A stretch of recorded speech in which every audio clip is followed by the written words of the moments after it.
Welcome to the Inner Child Revolution, the podcast where inner child healing, quantum physics, and spiritual awakening guide coaches, changemakers, and entrepreneurs to reclaim their power and create the life they were always meant to live. And I'm your host, Nico Anna Jean. Today, I want to talk about something that might feel vulnerable for some of you, and that's spiritual language. Words like prayer, God, faith, and surrender.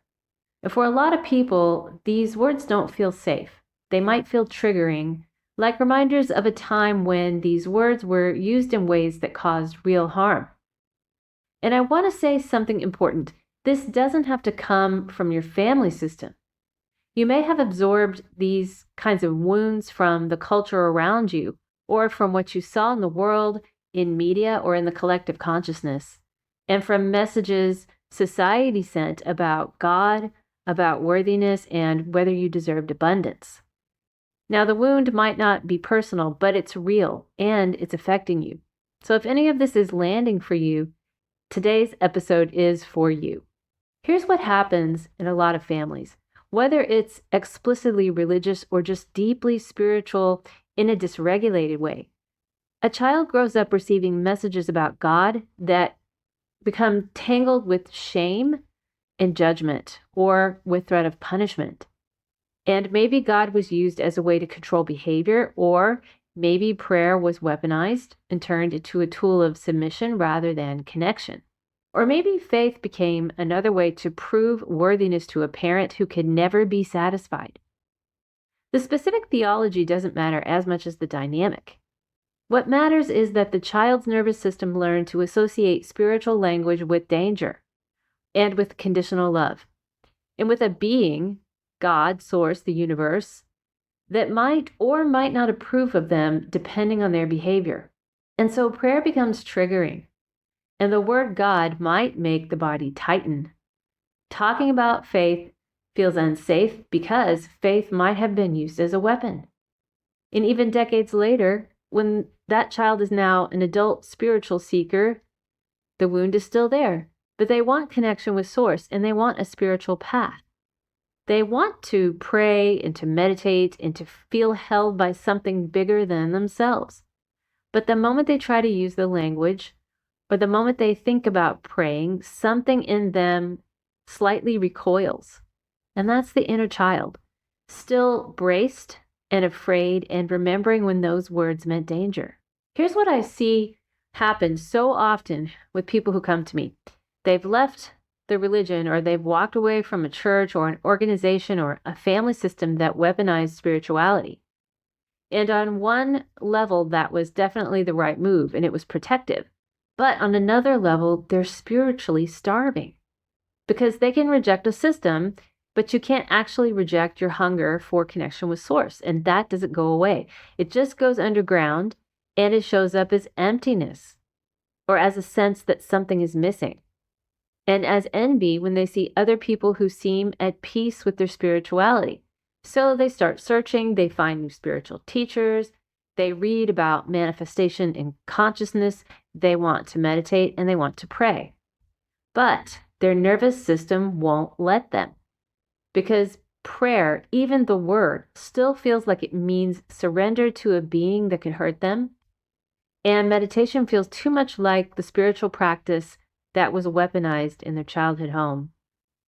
And talking about God feels like betrayal or like inviting judgment back into their life. So they're caught, spiritually hungry, but spiritually unsafe, and wanting connection, but unable to access the very language and practices that would create it. Now, here's where it gets interesting. The New Thought movement, teachers like Neville Goddard, Joseph Murphy, Florence Scovel Shinn, Ernest Holmes, and so many more. They understood something crucial. They knew that the spiritual language of Christianity had been distorted, and that the real meaning had been buried under doctrine and fear and control. So they did something radical. They took that language back and they reinterpreted it.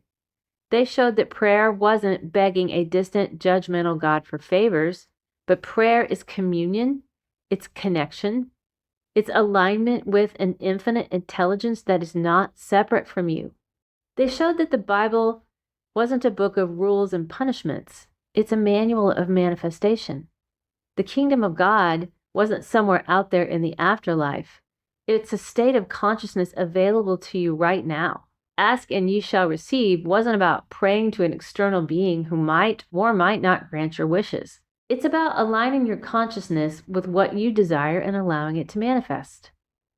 They reclaimed the word affirmation not as positive thinking or self-help fluff, but as a declaration of truth and as speaking reality into being, the same way God spoke the world into existence. And they did this all using the same language, God, prayer, faith, divine will, but meaning something entirely different than what most people have been taught. They were showing that spiritual language doesn't have to be triggering, and it can be reclaimed. And it can mean something healing and true and empowering. So here's what I want you to understand. You don't have to abandon the language of spirituality because it was weaponized. You get to take it back. You get to decide what prayer means to you. It doesn't have to mean submission to a distant judge. It can mean a conversation with Source, a state of consciousness alignment with infinite intelligence, a communion where you're not begging for crumbs but claiming your inheritance. And you get to decide what God means. It doesn't have to be the punishing conditional being you might have been taught about. It can be life force, intelligence, love, the creative power of the universe expressing through you. You get to decide what faith means. It doesn't have to be blind obedience to a system. It can be trust in your own inner knowing, or trust in the benevolence of existence itself. And you get to decide what surrender means. It doesn't have to be giving your power away to an external authority. It can be relaxing the grip of your fearful mind and allowing yourself to be guided by your highest self. The inner adult, the conscious, aware version of you, has the authority to redefine these words and to claim them back from the system that twisted them and to use them in ways that feel true and safe and empowering. And when the inner adult does that, something shifts for your inner child too. The child starts to realize slowly and gently that maybe these words don't have to mean danger anymore. Maybe prayer can be safe. Maybe God can mean something loving. Maybe spirituality doesn't have to come with shame. This is where reparenting becomes a spiritual practice in the deepest sense. Because reparenting isn't just about healing childhood wounds. It's about spiritual maturation, and it's about the inner adult growing up spiritually and discovering a relationship with Source, with the divine parent, however you conceive of it, that is safe, reciprocal, and real. The inner child was raised in a spiritual environment where the divine was unsafe, conditional, judgmental, and separate, and so the child learned to be spiritually afraid, to doubt their worthiness, and to see God as external, something out there that might or might not approve of them. But here's what the New Thought teachers understood, and what changes everything. God is not separate from you, and Source is not external. Consciousness or divine intelligence is not something outside that you have to appease to earn favor from. God is. You are made of God, and you are an expression of infinite consciousness having a human experience. And that means you have direct access to infinite abundance, infinite wisdom, infinite possibility, not because you earned it, because you are it. This is the actual foundation of prosperity, not positive thinking and not manifestation techniques. Understanding your true nature in relationship to Source. When you really understand that, when you move from intellectual knowledge to cellular knowing, everything changes. Because you're no longer trying to manifest from a place of lack, or trying to pull something from an external source that might not give it to you. You're recognizing that you are the source of supply. That infinite abundance is your birthright, not because God decided to bless you, but because you're an expression of the infinite itself. But here's what happens when the inner child was taught that God is separate, conditional, or judgmental. That child grows up carrying the belief deep in the nervous system that abundance is external, it has to be earned, and that they might not be worthy of it, and that source might withhold. And so even when they learn the teachings, even when they understand intellectually that God is within them and they have access to infinite abundance, the deeper belief is still running. You try to manifest, you say the affirmations, you visualize, but you're manifesting from a place of separation consciousness and from the belief that abundance is somewhere else and you have to figure out how to get it. And that does not work because manifestation, true manifestation, is about alignment, about understanding yourself as one with Source, and about relaxing into the truth that you already have access to everything you need. So the inner adult's spiritual maturation isn't optional if you want to actually prosper. The inner adult needs to grow up spiritually and claim a direct relationship with Source, not as something external, as the very ground of your being, as the intelligence that's expressing through you right now. And the inner adult can then bring that understanding back to the child, not by forcing the child to believe something, but by modeling through the nervous system itself what it feels like to be held by something infinitely generous, infinitely abundant, and infinitely for you.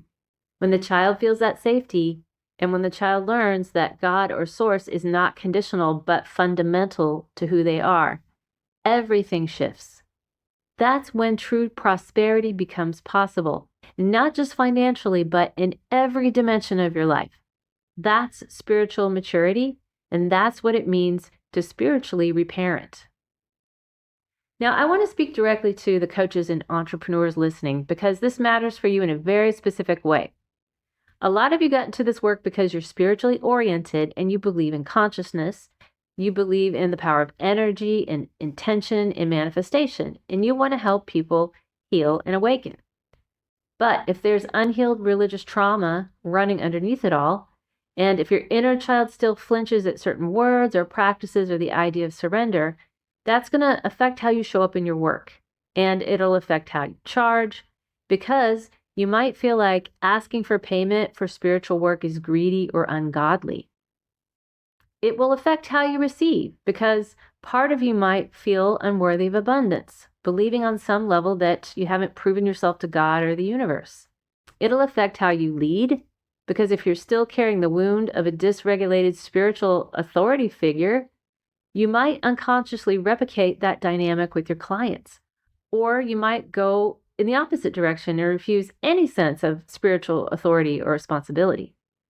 And it will affect your peace, because spirituality is supposed to bring peace, but if your relationship with the divine is still tangled with fear and judgment, you're never fully at rest.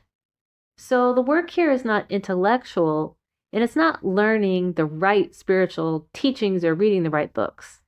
It's about healing the inner child's relationship with Source so that you can actually embody the spiritual principles you teach. And so you can lead from a place of genuine connection with the divine rather than from that wounded reaction. And that's when your work becomes truly and profoundly transformative. If today's landing for you, if you can feel the place where spiritual language still triggers you, or you're just really spiritually hungry, but not quite safe in your own spiritual seeking, I want to invite you to go deeper.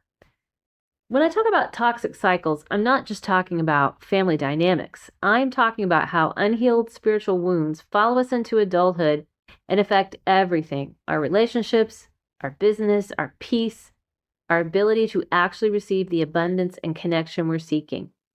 And if you're a coach or spiritual entrepreneur, these wounds are particularly important to heal because they directly affect your ability to serve and to receive.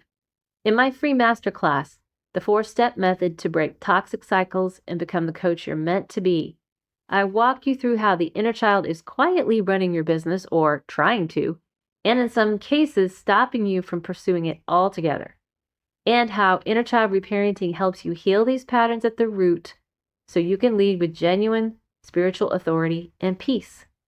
The link is in the show notes. And my book, Healing the Inner Child with EFT Tapping, is a hands-on guide to building a safe, healing relationship with the younger parts of yourself, including the spiritual child who was taught to be afraid of the divine. You don't have to stay spiritually orphaned, and you don't have to keep flinching at the language of spirituality. The inner adult in you has the power to reclaim these words and to decide what they mean, to create a relationship with Source that is safe and true and yours alone. And when you do that, when you spiritually grow up and claim your divine inheritance, you become someone who can actually lead others home to their own spiritual truth, not from a place of wounding, but from a place of wholeness. This is the Inner Child Revolution, and I'll see you next time.